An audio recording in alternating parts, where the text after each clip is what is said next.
आज हम भारतीय संगीत का सामान्य परिचय अध्याय 1 म्यूजिक सब्जेक्ट संगीत का बता रहे हैं संक्षिप्त नोट से। इतना भी अगर आप पढ़ लेते हैं तो एग्जामिनेशन में आपका ठीक ठाक परफॉर्मेंस हो जाएगा। ठीक है, तो चलिए शुरू करते हैं। समय को ज़्यादा बर्बाद नहीं करना है क्योंकि समय कम है। तो देखिए, संगीत की परिभाषा में आप क्या दे सकते हैं? गायन, वादन और नृत्य। कहने का ये मतलब है कि आप गाएंगे भी, बजाएंगे भी और डांस भी करेंगे। इस तीनों कलाओं को जो मिला के बनता है उसी को संगीत कहते हैं। ठीक है, तीनों कलाओं का समावेश, समावेश मतलब मिलाना, तीनों को, गायन, वादन और नृत्य, इन तीनों कलाओं का समावेश क्या कहलाता है? संगीत कहलाता है। अगर आपको पूछेगा तो आप ऐसे लिखेंगे। संगीत का मूल आधार क्या होता है? मतलब संगीत किस पे डिपेंड करता है, उसका बेस क्या है? बेस दो ही है, एक स्वर है और दूसरा लय। आपका स्वर और लय दोनों क्या होना चाहिए? सही होना चाहिए। ठीक, अब संगीत की परिभाषा हो गया। इसके बाद संगीत की उत्पत्ति कैसे हुई? तो संगीत की उत्पत्ति के लिए बताया जाता है कि वेदों के रचयिता जो ब्रह्मा जी है, वो वहाँ से, ब्रह्मा से मानी जाती है। उस समय जो है संगीत की क्या हुई थी? उत्पत्ति हुई थी। साम वेद की ऋचाओं का गान सामगान कहलाता है। इसको याद रखिएगा, ये ऑब्जेक्टिव में भी हम बताए हैं, यहाँ भी आप ध्यान रखिएगा। तो संगीत की उत्पत्ति के बारे में लिखिएगा कि भारतीय पौराणिक मान्यताओं के अनुसार, ऐसा मान्यता पहले था, पौराणिक मान्यता है ये। ठीक, यानी पुराने जमाने में कहा जाता है कि संगीत की उत्पत्ति किससे हुई है? वेदों के रचयिता ब्रह्मा से। ठीक, और साम वेद की जो ऋचाएं, आपको पता होगा कि 4 प्रकार के वेद होते हैं, उसमें साम वेद में किसकी चर्चा है? संगीत की चर्चा है। तो साम वेद की ऋचाओं का गान गान क्या कहलाता है? साम गान कहलाता है। ठीक है, संगीत का प्रकार समझते हैं। संगीत 2 प्रकार के होते हैं। एक होता है शास्त्रीय संगीत की 2 मुख्य पद्धतियाँ मान के चलिए। तो उसमें पहला होता है हिंदुस्तानी संगीत। अगर संगीत के प्रकार की बात करेंगे तो भारतीय शास्त्रीय संगीत की 2 मुख्य पद्धतियाँ हैं। पहला है हिंदुस्तानी संगीत, दूसरा है कर्नाटक संगीत। अब हिंदुस्तानी संगीत का मतलब डायरेक्टली समझिएगा कि उत्तर भारत में जो भी संगीत प्रचलित है उसे उत्तर भारतीय संगीत पद्धति भी कहते हैं। ठीक है, और साथ ही साथ हिंदुस्तानी संगीत भी कहते हैं। उत्तर भारत का मतलब अपने लोगों की तरफ हिंदुस्तानी संगीत चलता है। ठीक, कर्नाटक यानी साउथ में अगर बात करेंगे, भारत के दक्षिण में, तो यह दक्षिण भारत में क्या है? सबसे ज़्यादा प्रचलित है कौन सा? कर्नाटक संगीत। अब दक्षिण भारत के मुख्यतः कौन-कौन से ऐसे जगह हैं जहाँ पे कर्नाटक संगीत को क्या किया जाता है? गाया जाता है या प्रचलित है? तो कर्नाटक हो गया, आंध्र प्रदेश, तमिलनाडु, केरल, यानी साउथ के जितने भी आपको राज्य आ जाते हैं और जितना भी क्षेत्र आ जाता है वहाँ पे कौन सा संगीत चलता है? कर्नाटक संगीत। लेकिन अपने लोगों की तरफ, उत्तर भारत की तरफ जो संगीत चलता है, उस संगीत जो है उसका नाम है हिंदुस्तानी संगीत। तो संगीत कितने प्रकार के हो गए? 2 प्रकार के संगीत हो गए। एक हिंदुस्तानी संगीत, दूसरा हो गया कर्नाटक संगीत। अब आपको पूछ देगा कि हिंदुस्तानी संगीत के बारे में बताइए, तो आप यही लिखिएगा कि हिंदुस्तानी संगीत भारत के उत्तर में प्रचलित है, यानी उत्तरी क्षेत्रों में। ठीक, और दक्षिणी क्षेत्रों में कर्नाटक संगीत क्या है? प्रचलित है।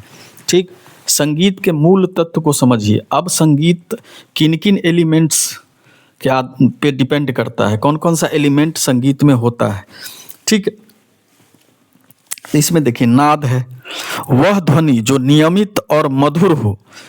मतलब कहने का नाद उसे कहा जाता है जो ध्वनि नियमित मतलब रेगुलर हो और सुनने में क्या लगे? अच्छा लगे, जिसको सुनकर आनंद की अनुभूति हो, क्या कहलाता है? नाद। ठीक, अब अगले स्लाइड में आप देखेंगे तो मूल तत्व में नाद बता ही दिए हैं। स्वर को देखिए, अब नाद के बाद क्या आता है? स्वर। वह निश्चित नाद जिसकी ऊंचाई नीचाई निश्चित हो और जो कानों को मधुर लगे। कहने का मतलब है कि जब ऊंचे स्वर में जाएंगे, स्वर वो होता है जैसे कि आप किसी भी गीत को क्या किए? ऊंचा गाए, और फिर कभी-कभी क्या होता है? नीचे आना पड़ता है। तो ये सब चीज़ निश्चित हो, ऐसा नहीं कि ऊपर गए तो कहाँ चले गए पता ही नहीं, और नीचे आए तो कहाँ नीचे चले गए, आवाज़ भी नहीं सुनाई दे रहा, ऐसा नहीं होता है। वो निश्चित होता है कि आपको कितनी ऊंचाई तक जाना है और कितनी नीचाई तक आना है, ये निश्चित हो। और जो कानों को मधुर लगे, संगीत का एक ही मीनिंग समझिएगा कि जो कानों को सुनने में अच्छा लगे वही संगीत होता है। ठीक है, तो ऊंचाई और नीचाई ये निश्चित हो, वह क्या कहलाता है? स्वर। अब सभी आदमी को पता है कि भारतीय संगीत में 12 स्वर हैं। तो 12 स्वर होते हैं, जिसमें से 12 स्वर में 7 शुद्ध स्वर होते हैं, 4 कोमल होते हैं और 1 तीव्र होता है। तीव्र मतलब ऊंचा। ठीक है। ये 4 कोमल होता है, जो कोमल मतलब तो आप जानते होंगे कि कोमल मतलब मुलायम चीज़, मतलब कहने का मतलब है जो धीमा-धीमा होगा, ठीक है। और 7 शुद्ध स्वर होंगे, ठीक। ये किस में होगा? स्वर में। अब सप्तक समझिए क्या होता है? सप्तक को समझिए, 7 शुद्ध स्वर, जो 7 शुद्ध स्वर आया है ना स्वर में, तो 7 शुद्ध स्वर है कौन? सा, रे, ग, म, प, धा, नी। ये इसी के समूह को क्या कहते हैं? सप्तक कहते हैं। समझ में आ गया? अब सप्तक 3 प्रकार के होते हैं, मंद्र, मध्य और तार। तो ये भी पूछ सकता है कि सप्तक कितने प्रकार के होते हैं? तो 3 प्रकार के होते हैं, मंद्र, मध्य और तार। सप्तक समझ गए? सा, रे, ग, म, प, धा, नी। ये जो समूह है, इसी समूह को सप्तक कहा जाता है। अब आएंगे थाट। थाट या ठाट बोलते हैं इसको, दोनों चीज बोलते हैं। अब ये जो होता है, रागों को वर्गीकृत करने के लिए, जो राग है, जितने भी प्रकार के राग हमारे भारतीय संगीत में गाए जाते हैं, उनको वर्गीकृत यानी बांटने के लिए 10 थाट बनाए गए हैं, ठीक है। तो 10 थाट का नाम तो यहाँ नहीं बताएंगे, लेकिन कम से कम जो जो फेमस है उसका नाम बता देते हैं। पहला है बिलावल थाट, कल्याण थाट, खमाज थाट, भैरव थाट का प्रयोग किया जाता है थाट के रूप में। तो थाट होता क्या है? थाट होता है आपको रागों को बांटने के लिए, और 10 प्रकार के थाट में राग को क्या किया गया है? बांटा गया है, ठीक है। आगे आता है आपका तत्व, संगीत के मूल तत्व में राग। तो राग को समझिए, स्वरों और तालों से बंधी हुई वह रचना जो मनुष्य के मन को आनंदित करे और जिसमें कुछ विशेष नियम हो। समझने का ये प्रयास कीजिए यहाँ पे कि स्वर और ताल, जब आप संगीत गाते हैं या कुछ भी करते हैं, डांस करते हैं या बजाते हैं, तो स्वरों और तालों में क्या होना चाहिए? बंधा होना चाहिए। ऐसा नहीं कि कुछ भी कर रहे हैं, न तो स्वर का पता है न तो ताल का पता है, तो वो संगीत नहीं होता है, ठीक है। तो स्वरों और तालों से बंधी हुई वह रचना जो मनुष्य के मन को आनंदित कर दे, ऐसा बनाइए कि सुनने वाला को भी क्या लगे? अच्छा लगे, तो वो राग होता है। समझ में आ गया? आगे है आपको कि जिसमें कुछ विशेष नियम होते हैं। अब मान लीजिए राग है, तो कुछ विशेष नियम से ही राग क्या होंगे? उत्पन्न होंगे। जैसे देखिए आरोह, आरोह मतलब क्या होता है? अवरोह मतलब क्या होता है? वादी संवादी, ये सारा चीज इसमें होना चाहिए। अब मान लीजिए कहीं पे आरोह देना है, आप अवरोह में चले गए, तो फिर वो संगीत नहीं है, लोगों को सुनने में अच्छा लगेगा ही नहीं। तो राग आपका क्या होना चाहिए? अच्छा होना चाहिए। तो राग में आपको कुछ नियम है, तो नियम में आरोह बना के रखिए, अवरोह। जैसे देखिए आरोही क्रम अवरोही क्रम पढ़े होंगे मैथमेटिक्स में, वही है ये, ठीक है। बढ़ते हुए क्रम और घटते हुए क्रम का ध्यान रखना पड़ता है। वादी संवादी, ये सारा चीज आपको ध्यान रखना पड़ेगा राग के अंदर जाके, लोग सुने तो आपके संगीत को संगीत कहे। ऐसा नहीं कि आपका आरोह कहीं जा रहा है, अवरोह कहीं जा रहा है, ऐसा नहीं होता है, ठीक। अब अगला होता है लय। संगीत में समय की निश्चित गति को लय कहते हैं। कहने का ये मतलब है कि संगीत में जब आप संगीत कुछ भी कर रहे हो, या तो गा रहे हो या बजा रहे हो या नृत्य कर रहे हो, तो तीनों कंडीशन में क्या होना चाहिए? आपका समय एक निश्चित गति के साथ चलना चाहिए, लय में चलना चाहिए, ठीक है। लय टूट जाएगा तो उसको संगीत नहीं माना जाता है। माना नहीं मतलब आप तो संगीत गा ही लेंगे, लेकिन सुनने वाले को अच्छा नहीं लगेगा, ठीक है। तो एक समय का ख्याल रखा जाता है। नहीं बोलते हैं हर हमेशा डांस डांस में टाइमिंग होना चाहिए, ठीक है। उसी तरह से संगीत में भी आप जब गा रहे हो तो टाइमिंग आपका सही होना चाहिए। स्लो हो गए या किसी चीज को गाना था 10 सेकंड के अंदर, आप उसको खींच के ले गए 1 मिनट तक, तो ऐसा नहीं। 30 सेकंड तक, 40 सेकंड तक, ऐसा नहीं। जितना देर में, समय का आपको ख्याल रखना पड़ेगा कि इस शब्द के बाद इस शब्द बोलेंगे। ये सारा चीज संगीत में ध्यान रखना पड़ता है। और लय को आपको क्या करना पड़ेगा? मेंटेन करके चलना पड़ेगा। तो संगीत में समय की निश्चित गति को लय कहते हैं, यानी समय निश्चित होना चाहिए। इसी को क्या कहते हैं? लय कहते हैं। यह 3 प्रकार के होते हैं, विलंबित यानी धीमी, मध्य यानी मध्यम, और द्रुत यानी तेज, ठीक है। ये 3 प्रकार का लय होता है। या तो विलंबित स्वर में गाइए, यदि दो लय में गाइए, या तो मध्य लय में गाइए, या द्रुत लय में गाइए। तो ऐसा नहीं कि आप विलंबित में की बात कह के मध्यम में गाने लगे, या मध्यम की बात करके द्रुत में तेज से गाने लगे, ऐसा नहीं है। समय का ख्याल रखना पड़ता है लय के अंदर में, ठीक है। चलिए अब आगे चलते हैं। अब अगला जो तत्व है संगीत का, वो है ताल। संगीत में समय मापने के साधन को ताल कहते हैं। समय को क्या किया जाता है? वहाँ पे मेजरमेंट किया जाता है, उसको साधा जाता है। साधन, जो संगीत में समय मापने के साधन को क्या कहते हैं? ताल कहते हैं, ठीक है। कि किस समय कौन सा ताल बजाया जाएगा, इसका ख्याल रखना पड़ता है। तो संगीत में समय मापने के साधन को ताल कहते हैं, ठीक है। अब अगला आता है अलंकार। अब जैसे कि कोई स्वर है तो स्वरों के निश्चित क्रमबद्ध समूह को अलंकार या पलटा कहते हैं। याद रखिएगा, अलंकार को पलटा भी कहते हैं, जो संगीत के अभ्यास के लिए उपयोग होते हैं। कहने का मतलब है कि स्वरों को क्या करेंगे हम, निश्चित क्रमबद्ध, ये नहीं कि इसके बाद ये होगा इसके बाद ये होगा। तो आप ऐसा नहीं कीजिए कि एक के बाद सीधे 5 पे चले जाएंगे, तो फिर बीच का जो है आपका गड़बड़ हो जाएगा स्वर।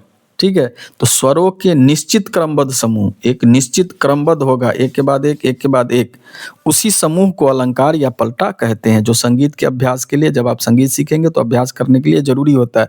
अब ऐसा तो नहीं है कि अलंकार आप कर रहे हैं तो स्वर गा रहे हैं तो सा रे गा म ऐसे करके, अब ऐसा नहीं कि सा रे धा नी कर लेंगे तो ये आपका गलत हो जाएगा। समझ में आ गया? तो स्वरों के निश्चित क्रमबद्ध समूह को क्या कहते हैं, अलंकार या पलटा कहते हैं।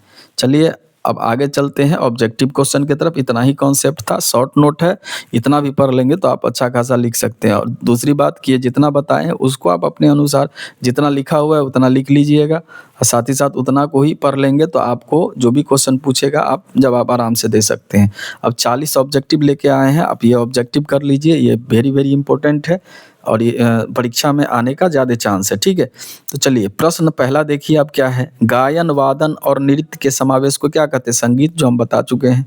दूसरा क्वेश्चन देखिए कि संगीत का मूल आधार क्या है, मूल आधार स्वर और लय है, ये भी हम बताए हुए हैं कॉन्सेप्ट में। भारतीय संगीत की कितनी मुख्य पद्धतियाँ हैं, तो 2 हैं, हिंदुस्तानी और कर्नाटक। चौथा देखिए उत्तर भारतीय संगीत पद्धति का दूसरा नाम क्या है, हिंदुस्तानी संगीत पद्धति।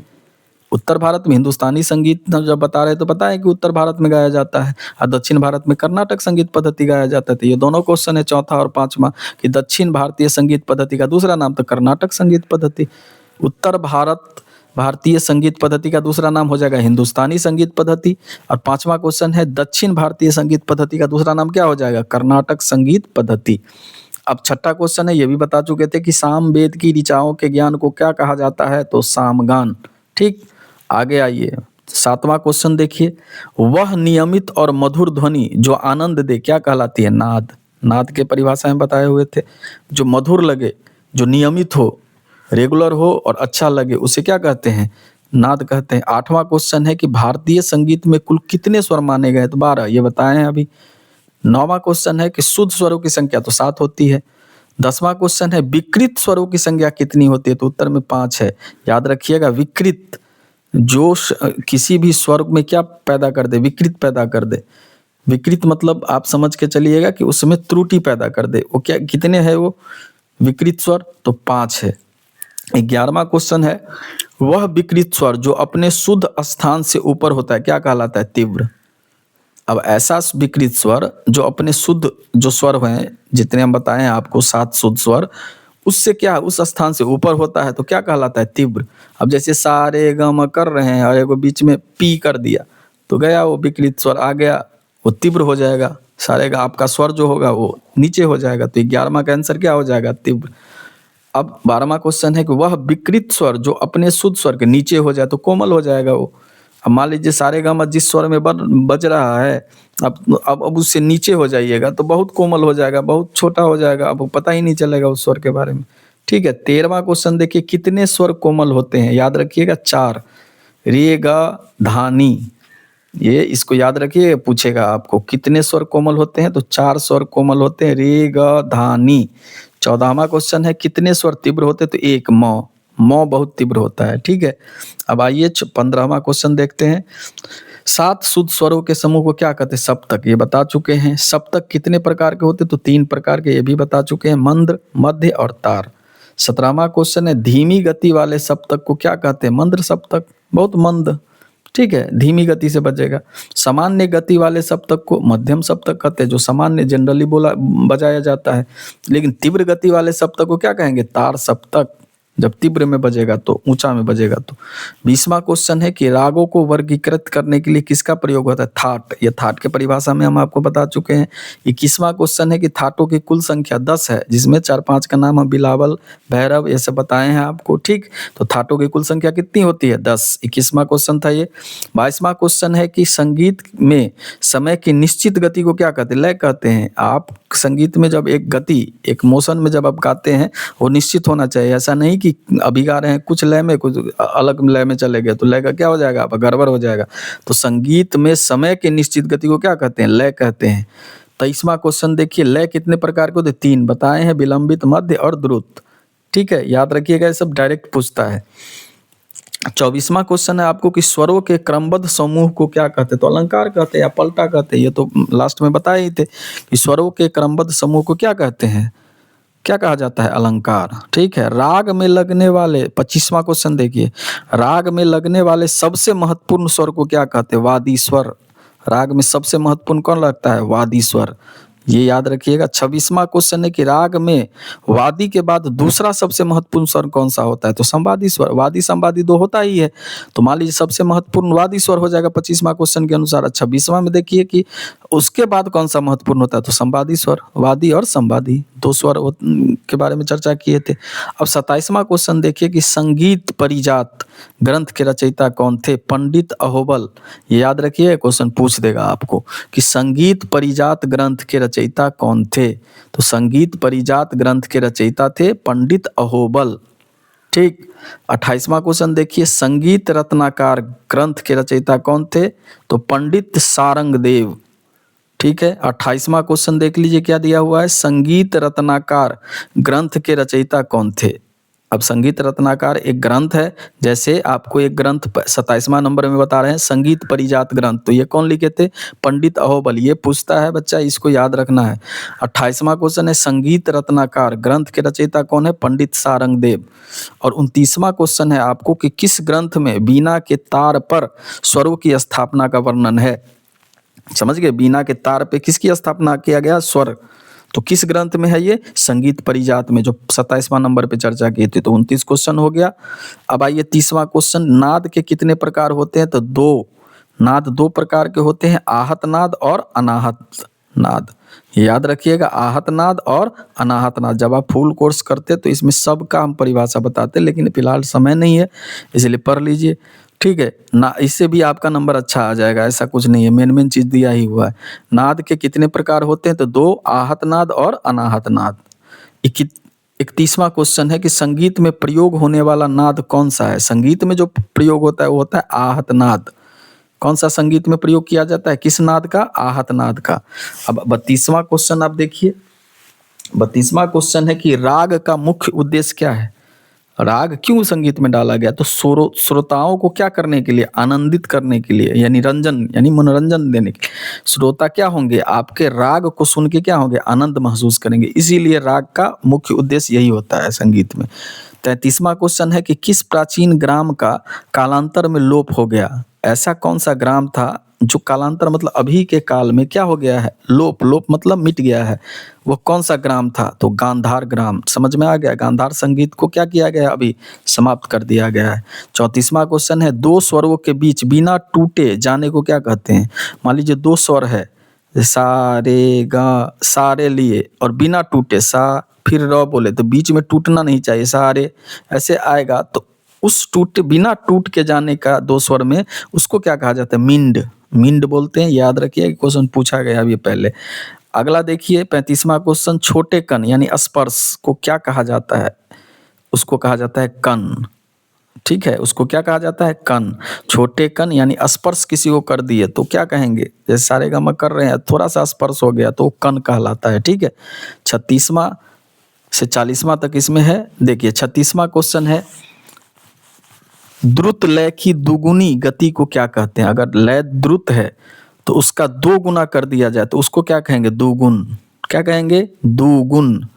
37वां क्वेश्चन है, ताल में खाली दर्शाने के लिए किस चिन्ह का प्रयोग किया जाता है? मान लीजिए ताल है और उसमें खाली दर्शाना है तो उसके लिए शून्य का प्रयोग किया जाता है। किसका प्रयोग? 0। ये क्वेश्चन भी पूछा गया है। तो ताल में खाली दर्शाने के लिए किस चिन्ह का प्रयोग करते हैं? 0 यानी शून्य का। और 30वां क्वेश्चन है, ताल में सम दर्शाने के लिए किस चिन्ह का? सम मतलब क्या होता है भाई? सम यानी बराबर। बराबर दर्शाने के लिए किस चिन्ह का प्रयोग होता है? एक्स यानी क्रॉस का। क्रॉस एक्स नहीं कर सकते, इसको क्रॉस कर देना है, 2 ऐसे काट के। ठीक है, तो क्रॉस का प्रयोग किया जाता है किसके लिए? सम के लिए, लेकिन खाली के लिए 0।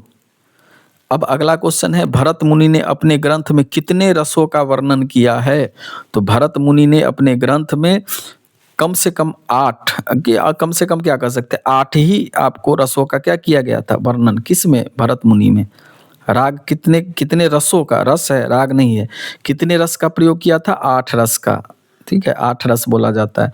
40वां जो कि लास्ट क्वेश्चन है, राग के चढ़ते क्रम को क्या कहते हैं? तो आरोह अवरोह हम बताए थे, यानी आरोही क्रम और अवरोही क्रम, यानी बढ़ते हुए संख्या को आरोही और घटते हुए को क्या कहते हैं? अवरोही। तो राग में अगर चढ़ रहा है राग तो उसको क्या बोलेंगे? आरोह। ठीक है, अब सेकंड चैप्टर का हम कॉन्सेप्ट विथ ऑब्जेक्टिव क्वेश्चन अगले क्लास में करवाएंगे। इसको आप लोग लिख लेंगे जितना भी हो पाएगा, क्योंकि ज़्यादातर तो यहाँ उपलब्ध नहीं हो पाता है संगीत के बारे में। ठीक है, तो इतना कर लीजिए, आप एग्जाम में अच्छा कर पाएंगे। धन्यवाद इस वीडियो को देखने के लिए।